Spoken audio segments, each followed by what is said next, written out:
The command deck of the Crydonian warship gleamed with victory. Admiral Kresthor stood before the main viewing screen, watching as the last city on Velthan Prime burned below. Another world had fallen to the Empire. Another species had learned to kneel.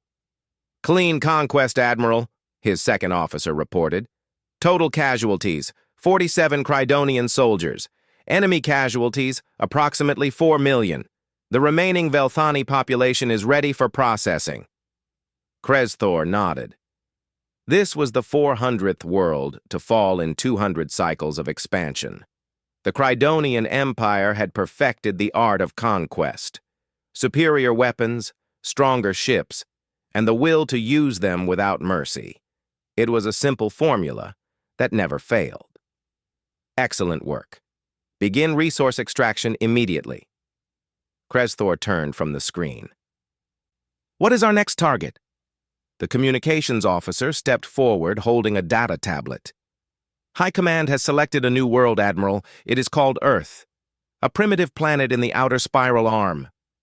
"Primitive?" Kresthor took the tablet and reviewed the information. "Chemical rockets, nuclear weapons, they barely have a presence in their own star system." He laughed, a harsh sound. "This will take less than a day cycle." "Admiral," the communications officer said carefully, "there is something strange. We have received multiple warnings about this planet." Kresthor looked up, his eyes narrowing. "Warnings? From whom?" "3 sources, sir. First, from Velthani survivors who fled before we took their world. Second, from the Trader Guild. Third, from an old automated beacon near the Earth system." "And what do these warnings say?" The officer activated a hologram. A recorded message appeared. It was a Velthani captain, his face covered in blood and ash. "Do not go to Earth. Please, whoever hears this, it is a trap. The humans are not what they seem. We tried to raid their system for resources. Only one of our ships returned. Do not go to Earth." Another message replaced it. This one came from a Trader Guild representative. "To all species, Earth is marked as a protected zone by Guild authority. We strongly advise against military action in this system. The humans have demonstrated unusual defensive capabilities. Consider this a formal warning." The third message was oldest. It came from a beacon that drifted in space near Earth's solar system. The message was simple and direct. "Warning to all aggressive species. The world ahead is called Earth. Its inhabitants are dangerous. They do not fight as others fight. Turn back. This is not a conquest. It is a trap." Kresthor stared at the messages for a long moment. Then he began to laugh. His officers joined him, the sound filling the command deck. "A trap?" Kresthor deleted the messages with a wave of his hand. "We have conquered 400 worlds. We have destroyed species with technology far beyond these humans. And we are supposed to fear creatures who still use chemical fuel?" "The Velthani were weak," his weapons officer added. "They probably attacked poorly and blamed the humans for their own failure." "And the Trader Guild?" another officer suggested. "They want to keep Earth for themselves. They want the resources without competition." "Exactly," Kresthor agreed. "These warnings are nothing. Fear from the weak, greed from merchants, and an old beacon probably left by some long-dead species who lost a single battle and ran away." He pulled up the data on Earth again. The planet was beautiful, covered in blue water and green land. The images showed cities, but they were small compared to Crydonian megastructures. The military data showed nuclear weapons, yes, but the delivery systems were crude. Their space navy consisted of a few satellites and some basic orbital platforms. "High Command wants this conquest to be quick," Kresthor announced. "The Empire needs a morale victory after the Velthani resistance lasted longer than expected. Earth will provide that victory. We will show the galaxy that the Crydonian Empire fears nothing." "How large a fleet should we send, Admiral?" Kresthor considered. "For a normal conquest of a primitive world, 10 warships would be enough. But these warnings, foolish as they were, had spread through the military channels. Some soldiers might hesitate. Better to make this overwhelming. 50 warships, he decided.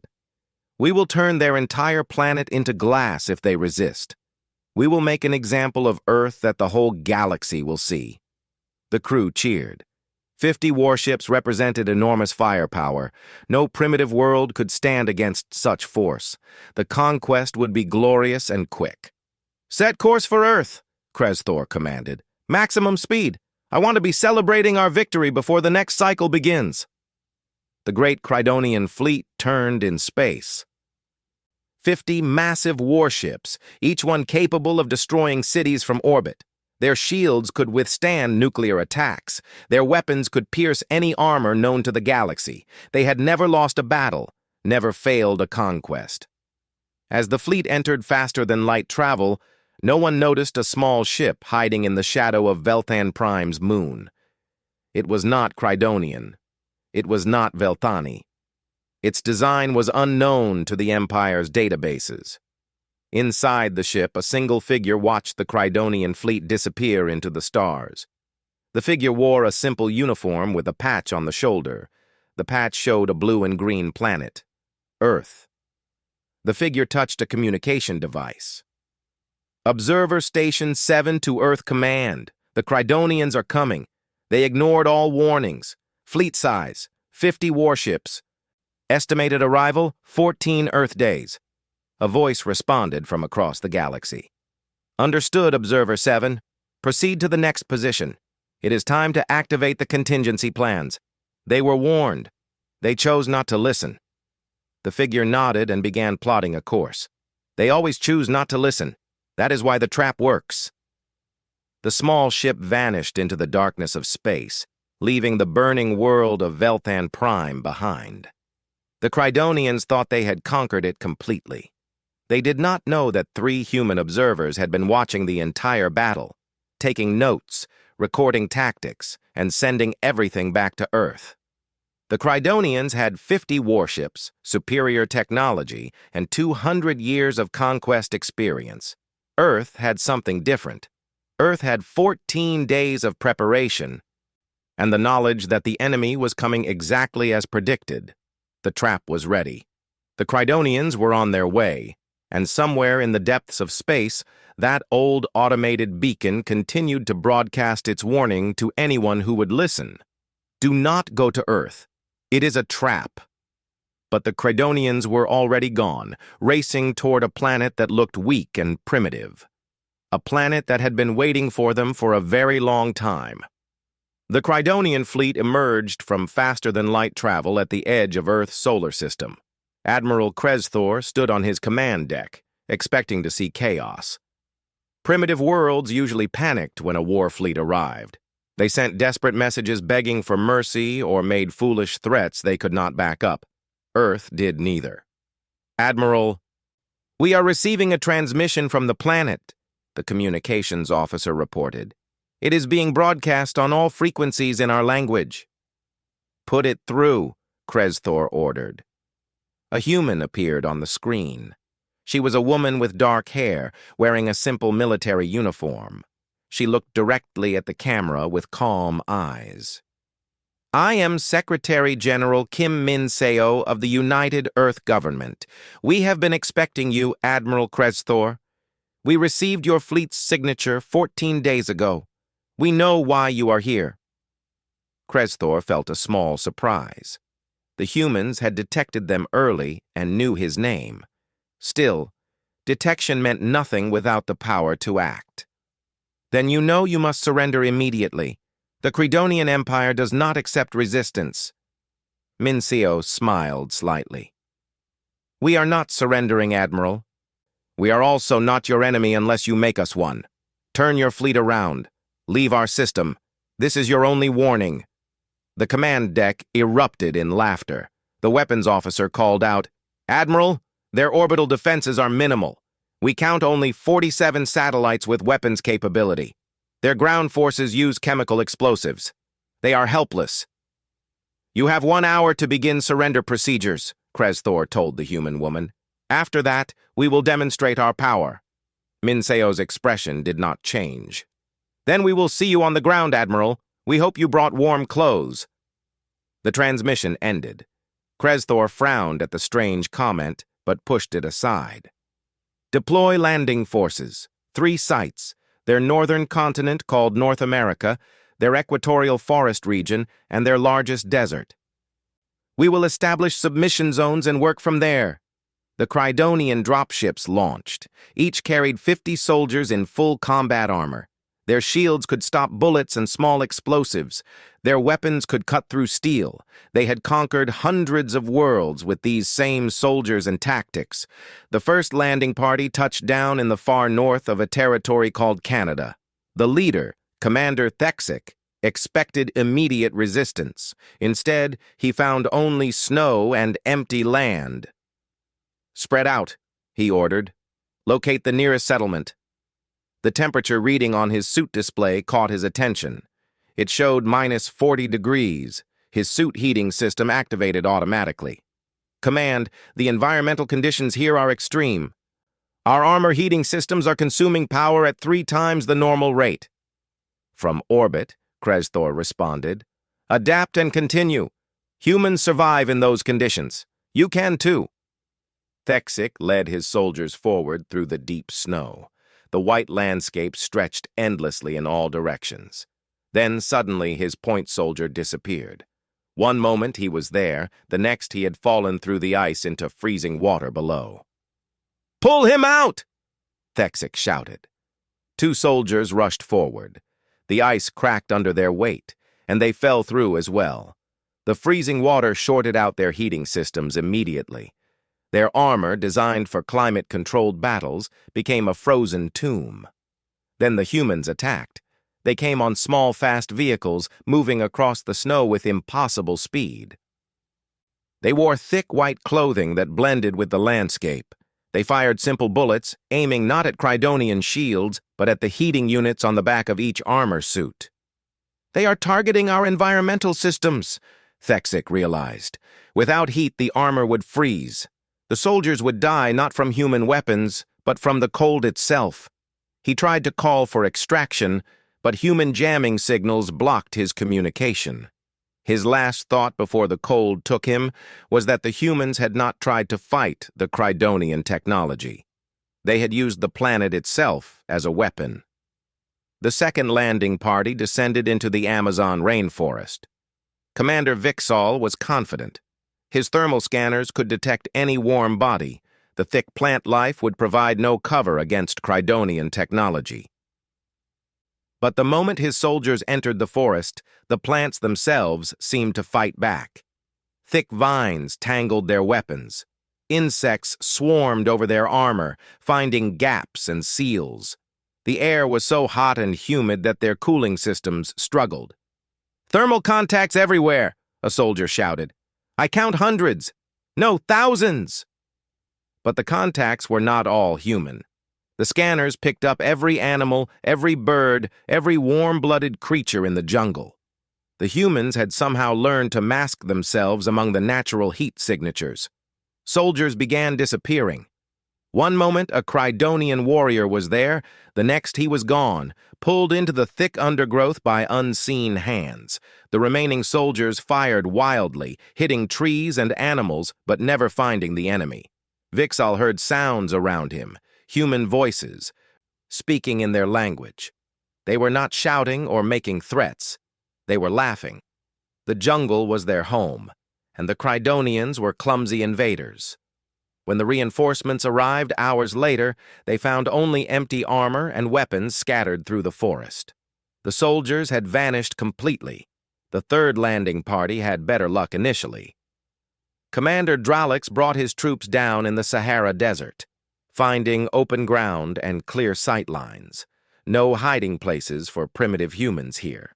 His soldiers established a perimeter and began setting up shield generators.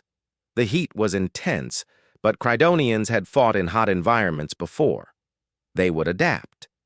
But as the day continued, the temperature climbed higher. 50 degrees, 60 degrees. The sand itself became hot enough to damage equipment. The shield generators consumed enormous power trying to cool the protected area. Then the sandstorm hit. It came suddenly, a massive wall of wind and sand that blocked all visibility. The Crydonian soldiers had shields against weapons, but sand was not a weapon. It was everywhere, getting into joints and seals, scratching optical equipment, and filling the air with particles that confused scanners. In the chaos of the storm, humans attacked. They came on vehicles with huge wheels designed for sand. They wore simple cloth over their faces and knew exactly how to move in the storm. They fired weapons, but more importantly, they threw simple explosives that knocked over the shield generators. A young Korean soldier named Ji-woo led the attack. He had grown up learning about military history and had studied every tactic humans had ever used. He knew the Crydonians had better technology, but technology needed power, needed visibility, and needed the right environment to work. The desert was not the right environment. When the sandstorm finally cleared, Drolix counted his losses. 30 soldiers dead or missing, equipment damaged, shield generators destroyed, and all from humans using wind and sand as weapons. From orbit, Admiral Kresthor watched his 3 landing parties struggle. This was not how conquests were supposed to go. The humans were not fighting with advanced weapons. They were using the planet itself against his soldiers. "Admiral," his tactical officer said quietly, "every landing site was chosen by us based on strategic value. But the humans seem to have predicted our choices. Each site had a natural disadvantage we did not consider." Kresthor felt anger rising. "Then we will adapt. Call for reinforcements. Send 200 more warships. We will show these humans that the Crydonian Empire does not accept defeat." As he sent the message, he did not notice that Ji-woo and his team had captured several pieces of Crydonian equipment intact. They were already loading it onto trucks, taking it to hidden facilities where human scientists waited to study it. Earth had not tried to destroy the Crydonian technology. They had tried to capture it. The trap was working exactly as planned. 200 Crydonian warships emerged from faster-than-light travel around Earth. Admiral Kresthor felt satisfaction as he watched them take positions. This was real power. This was the force that had conquered half the galaxy. No primitive world could stand against this. "Begin orbital bombardment," he ordered. "Target their military bases, their command centers, and their industrial facilities. Show them the price of resistance." The warships opened fire. Beams of energy lanced down from orbit, striking military installations across Earth. Bases exploded. Command bunkers collapsed. Factories burned. It was devastation on a massive scale. But the humans did not surrender. Instead, they did something unexpected. They started moving. "Admiral, we are tracking thousands of small spacecraft launching from the planet," the sensor officer reported. "They appear to be civilian satellites, old rocket stages, space debris."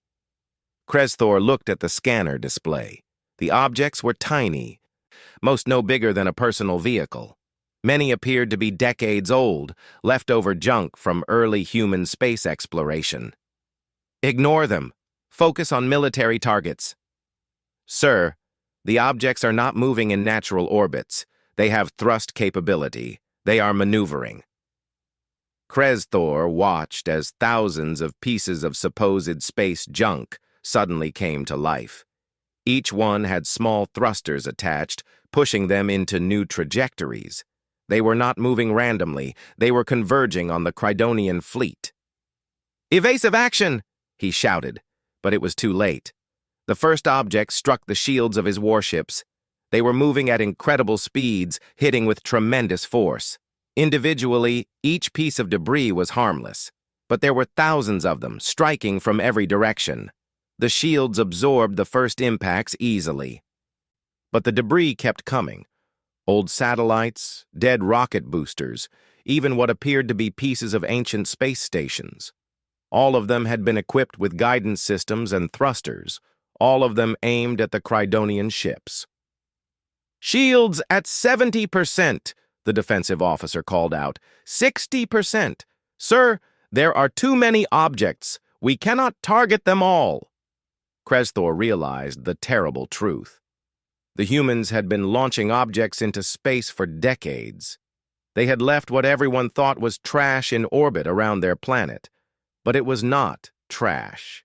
It was a minefield waiting to be activated.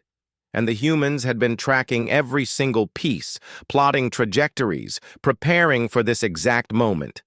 "Deploy point defense systems! Destroy those objects!" The Crydonian warships fired thousands of small laser bursts, destroying the incoming debris. But for every piece they destroyed, two more took its place. The humans had turned decades of their own pollution into a weapon. Then the real attack began. From hidden facilities on Earth's surface and moon, missiles launched. These were not the primitive chemical rockets the Crydonians expected.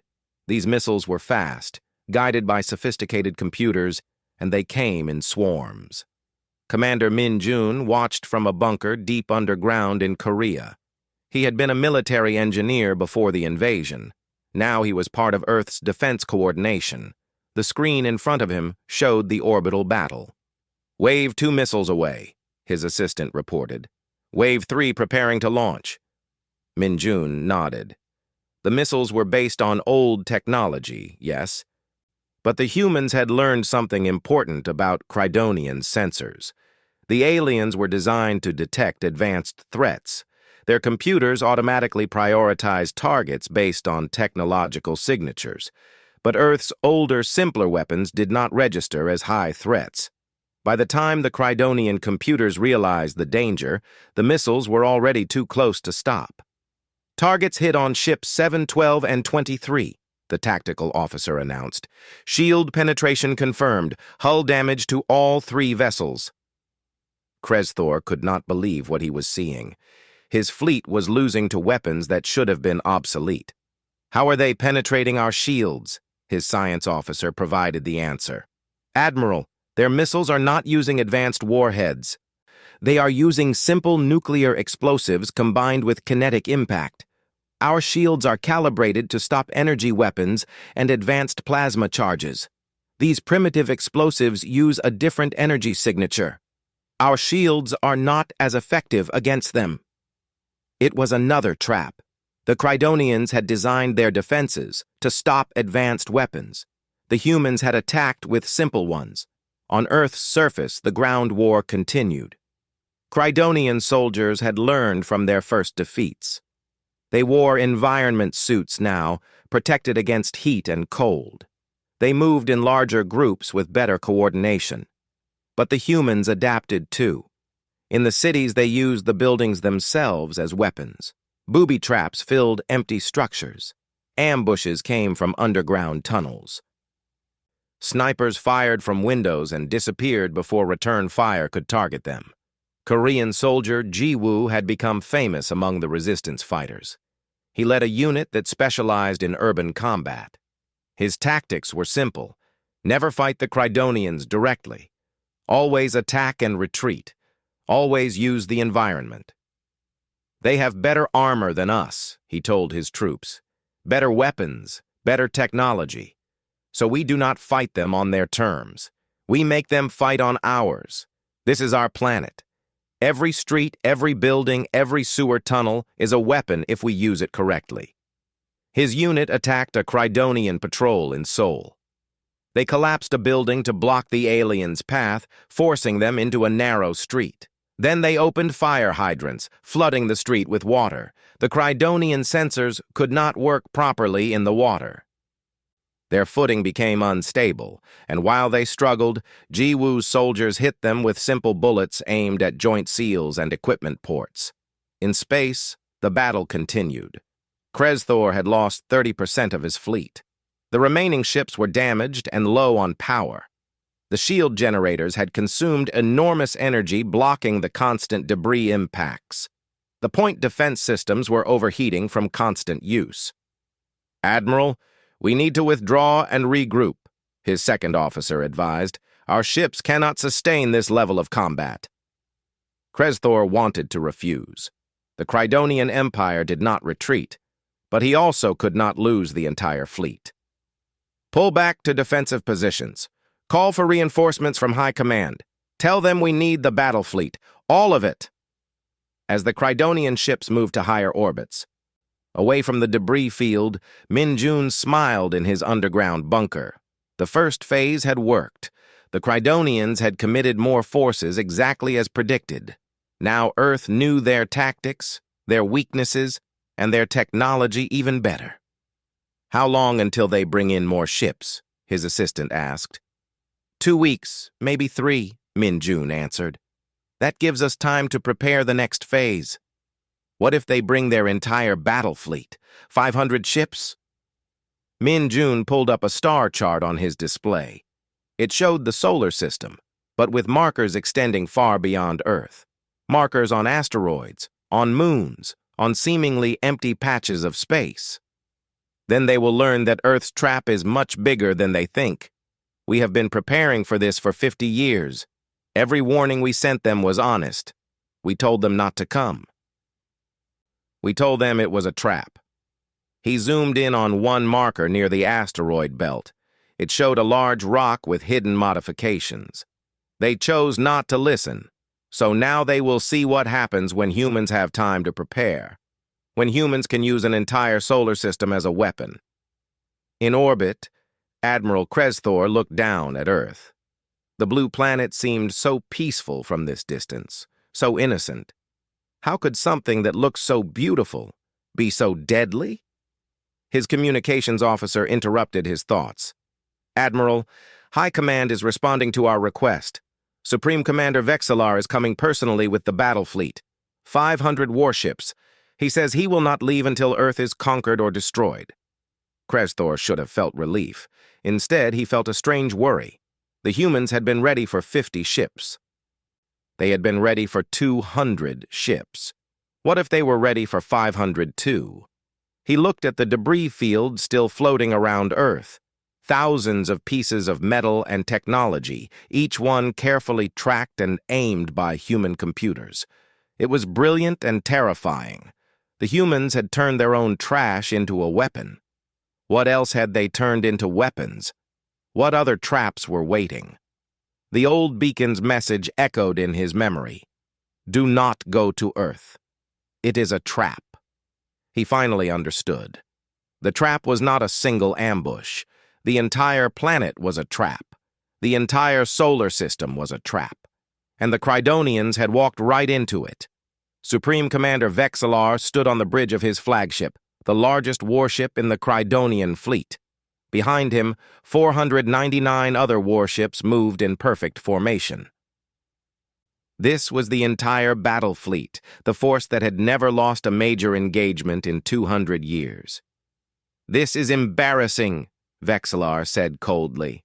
"Admiral Kresthor, you have failed to conquer a primitive world with 250 ships." "Explain." Kresthor appeared on the communication screen, looking tired. "Supreme Commander, the humans are not fighting as other species fight. They use unconventional tactics. They use their environment. They use weapons we were not designed to defend against." "Excuses," Vexillar snapped. "I see a primitive planet with outdated technology. You see insurmountable challenges. This is why I lead the battle fleet and you do not." He turned to his officers. "Prepare for full planetary assault. We will bombard their cities from orbit until they surrender. If they do not surrender, we will destroy their entire civilization. The galaxy will remember what happens to those who resist the Empire."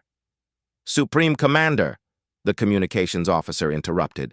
"We are receiving a transmission from Earth. They are requesting a parley." Vexillar laughed. "Now they want to talk? After killing thousands of our soldiers? Very well. Let us hear what these humans have to say before we destroy them." The screen changed to show a Korean woman in a diplomatic uniform. She had calm eyes and a slight smile. "I am Ambassador Park Hye-jin, representing the United Earth Government. Thank you for accepting our communication request, Supreme Commander Vexillar." Vexillar was surprised she knew his name. You have killed many Crydonian soldiers, Ambassador. You have destroyed our ships. And now you want to negotiate surrender terms? No, Hyejin said simply. We want to offer you one final chance to leave peacefully. Your empire has conquered 400 worlds. We know this. We have studied your tactics, your technology, and your culture for 50 years. Impossible, Vexillar said. We only discovered Earth 3 weeks ago. Hyejin smiled wider. No, Supreme Commander. We discovered you 50 years ago. We detected your communications, studied your language, and learned everything we could about the Crydonian Empire. We knew you would come eventually. We have been preparing for this meeting for half a century. She touched something off screen, and new images appeared. Files upon files of Crydonian military data, ship designs, weapon specifications, battle tactics. Even personal information about Crydonian commanders. Everything was there, organized and detailed. Vexillar felt cold shock run through him. How did you obtain this information? We listened, Hyejin explained. Your empire uses powerful communication signals. They travel far through space. We have been listening for decades. You conquered worlds, and we learned from watching.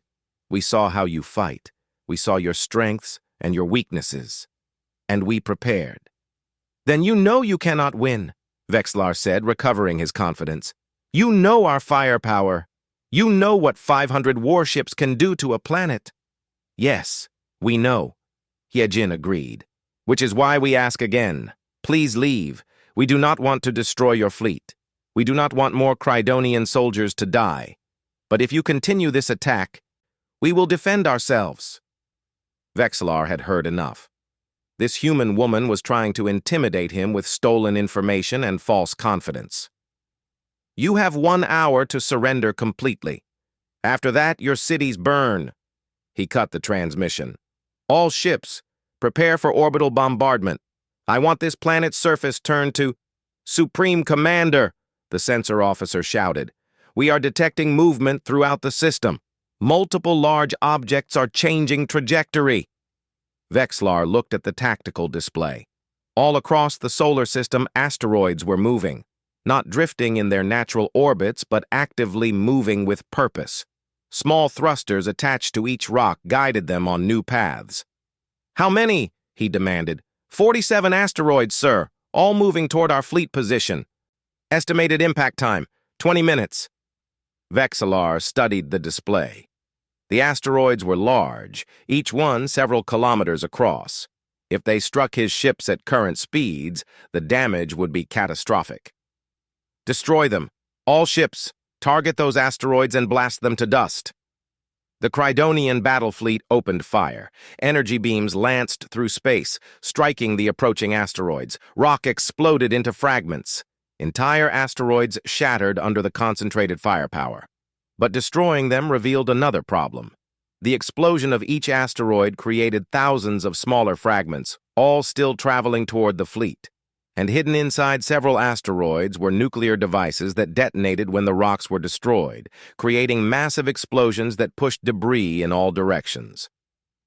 Shields to maximum, Vexillar ordered. Point defense, destroy all fragments. The battle fleet's defensive systems activated, firing thousands of shots per second. Most of the debris was destroyed, but some got through. Fragments struck shields, draining power. The fleet was forced to maneuver, breaking their perfect formation. And while the Crydonians were distracted, Earth's real attack began. From hidden facilities on Earth, the Moon, and Mars, thousands of spacecraft launched. These were not the old satellites from before. These were proper military spacecraft, built in secret underground factories over decades. Commander Sujin sat in the cockpit of her fighter. She was a pilot, trained specifically for this moment. Around her, thousands of other human pilots did the same. All wings, this is Flight Leader Sujin. Remember your training. The enemy is powerful, but we are many. We are fast. And we know this system better than they do. For Earth! For Earth! Thousands of voices responded. The human spacecraft swarmed the Crydonian fleet like insects attacking a giant. They were small and fast, moving in unpredictable patterns. The Crydonian targeting computers, designed to track large capital ships, struggled to lock onto so many small targets. Sujin dove her fighter through enemy fire, releasing a missile at close range. It struck a Crydonian warship's shield generator, overloading it. The ship's shields flickered and died. Immediately, 3 more human fighters hit the same ship with conventional explosives, punching through the hull. "Target their generators," Sujin called out. "Work in teams, overload the shields, then hit them with everything." It was tactics borrowed from ancient human naval warfare. Overwhelm the defenses, then strike the hull. Simple, but effective. Vexlar watched in growing horror as his battle fleet, the pride of the Crydonian Empire, was being torn apart by small spacecraft and clever tactics. "How many ships do they have?" "Sensor count is over 5,000 individual craft, sir. They just keep coming." 5,000 spacecraft. Earth had built an entire fleet in secret while appearing to be primitive and helpless. It was all a deception, a trap. "All ships, tactical withdrawal," Vexlar ordered. "Pull back to defensive positions." But the human fighters followed, harassing the retreat. More asteroids appeared on sensors, these coming from different angles. The Crydonians had to divide their fire between the fighters and the asteroids, weakening their response to both. In 3 hours of battle, Vexlar lost 200 ships, 40% of the battle fleet. It was the worst defeat in Crydonian history. "Supreme Commander, we must retreat," his second officer urged. "We cannot win this engagement." Vexlar stared at the tactical display. The humans had not just prepared a defense. They had prepared an entire system-wide trap. The asteroids, the debris field, the hidden spacecraft, everything was part of a plan 50 years in the making. "Retreat," he finally ordered. "Full withdrawal from the system." As the remaining Crydonian ships fled, Hyojin's face appeared on every ship's communication screen. She looked sad, not triumphant. "You were warned, Supreme Commander. The Velthani warned you. The Traitor Guild warned you. The Ancient Beacon warned you. We tried to tell you peacefully. Earth is not your enemy. Conquest is your enemy. Violence is your enemy. We hope you learn this lesson before more of your people die." Vexlar wanted to rage, to threaten, to promise revenge, but the words would not come. He had brought 500 warships, and 300 were destroyed or damaged. The humans had used science, planning, and their entire solar system as a weapon, and they had won. As the fleet limped back toward Crydonian space, Vexlar received multiple reports. Other species across the galaxy had watched the battle. They had seen the mighty Crydonian battle fleet defeated by a primitive world. Rebellions were starting on conquered planets. Supply lines were being cut. The Empire was in chaos. Earth had not just defeated the Crydonians in battle, they had defeated the idea that the Empire was unbeatable. In her office on Earth, Hyojin turned off the communication screen. Commander Min Jun entered. "The fleet is retreating. We won." "No," Hyojin corrected gently. "We survived. Winning comes next. And it will not be with weapons."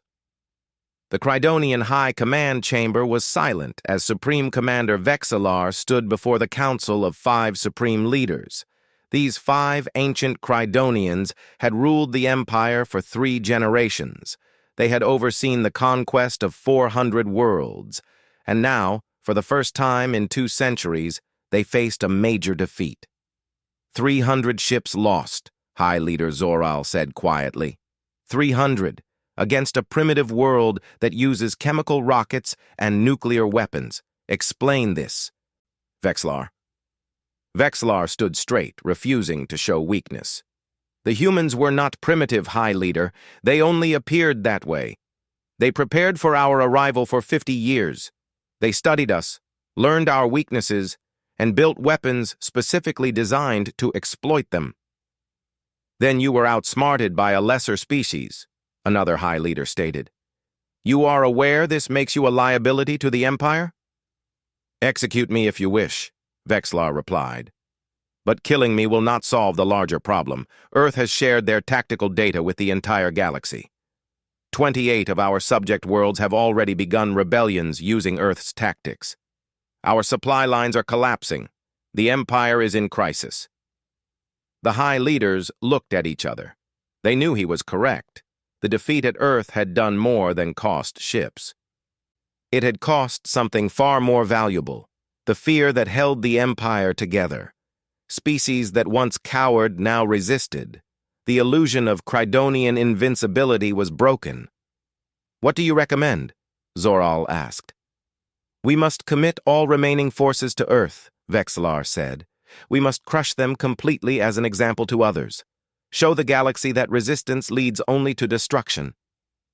Before the High Leaders could respond, every screen in the chamber activated simultaneously. A human face appeared. It was a Korean man, older, wearing glasses and a simple uniform. Greetings, Crydonian High Command, the man said in perfect Crydonian language. I am Dr. Kang Sung-ho, Chief Scientist of the Earth Defense Initiative. I apologize for interrupting, but I have an important message for you and for the entire galaxy. This is a secured channel, Zor-Al shouted. How did you access it? You have been listening to Earth's communications for decades, Sung-ho explained. We have been listening to yours for just as long. Your security encryption is sophisticated, but we had 50 years to study it. Now, please listen. This message is being broadcast to every species in the galaxy. We want everyone to hear what we have to say. The screen split. Now it showed not just Sung-ho, but multiple images, battle footage from Earth, tactical data on Crydonian weaknesses, information about their military structure. Everything was there, organized and clear. For 200 years, the Crydonian Empire has conquered and enslaved species across the galaxy, Sung-ho continued. They succeeded because they had superior technology and because their victims were isolated, unable to share information or coordinate resistance. Today, Earth changes that. New images appeared. Technical diagrams showing how to defeat Crydonian shields using simple kinetic weapons. Tactical information about how to use environment and terrain against their soldiers. Biological data showing Crydonian vulnerabilities to certain bacteria and viruses found on many planets. We are sharing all of this information freely with any species that wants it, Sung-ho said. We are offering alliance and friendship to all who seek peace. We are also offering military training and coordination to any world fighting Crydonian oppression. You are not alone anymore. Earth stands with you. Vexlar watched the broadcast with growing horror. This was not just a military defeat. This was the complete dismantling of the Empire's power structure. The humans were giving away the secrets of how to resist, freely and openly. But Sung-ho was not finished.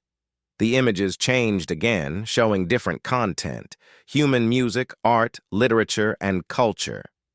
But we offer more than military tactics, he said softly. We offer hope for a different future. The Crydonian Empire believes strength comes from conquest. We believe strength comes from cooperation. We invite all species, even Crydonians, to join us in building a galactic community based on mutual respect and shared knowledge. The broadcast ended. The screens went dark. The High Command chamber was silent. Then the reports began flooding in. 30 more worlds had declared independence. The Trader Guild had officially recognized Earth as a protected species and cut off trade with the Crydonian Empire. 3 Crydonian colony worlds had requested to open peaceful negotiations with Earth. The Empire was collapsing, not from military conquest, but from the loss of fear and the gain of hope. Zor-Al stood slowly.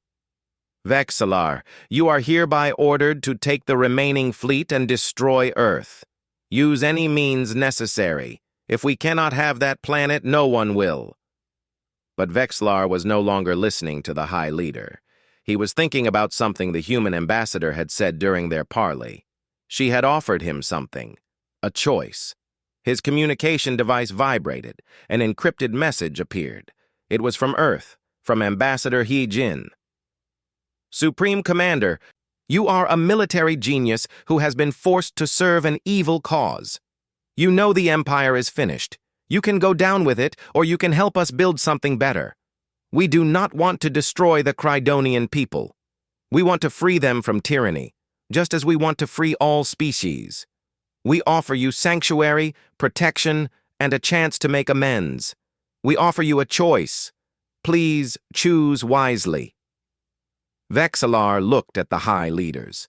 5 old Crydonians who cared only for power and control, who would order the deaths of billions to maintain their grip on the galaxy, who had sent him and thousands of soldiers to die rather than admit weakness. He thought about Earth, about humans who had prepared for 50 years not with hatred, but with hope, who had built weapons to defend themselves, but offered peace first, who had defeated him not by destroying his fleet, but by offering his victims freedom. He made his choice. No, Vexlar said simply. The High Leaders stared at him. What did you say? I said no. I will not attack Earth again. I will not murder billions for your pride. The humans were right about everything. They told us not to come. They told us it was a trap. But the trap was not military. The trap was moral. And I am done being part of your empire's evil. He pulled out a data device and held it up. This contains evidence of war crimes committed by this high command. Civilian massacres. Biological weapons used on defenseless populations. Entire species enslaved or destroyed. I have been gathering this evidence for years, waiting for the right moment. That moment is now. Guards! Zoral shouted. Arrest him! But the guards did not move. They stood at their posts, looking uncertain. They had also heard the human broadcast. They had also seen species across the galaxy rising up with hope instead of cowering in fear. Vexlar walked out of the chamber. No one stopped him. He went to his private shuttle and set course for Earth, carrying with him the evidence that would help dismantle the High Command forever. 3 years later, the Galactic Council met for the first time. Representatives from 200 species gathered in a massive space station built jointly by dozens of civilizations. The Crydonian Empire had collapsed into civil war shortly after Vexlar's defection. The High Leaders were arrested and faced trial for their crimes. Ambassador Park Ji-won stood at the podium. She was Ji-woo's sister, now representing Earth in galactic politics. The chamber was full of species that had once been enemies, now trying to build something new together.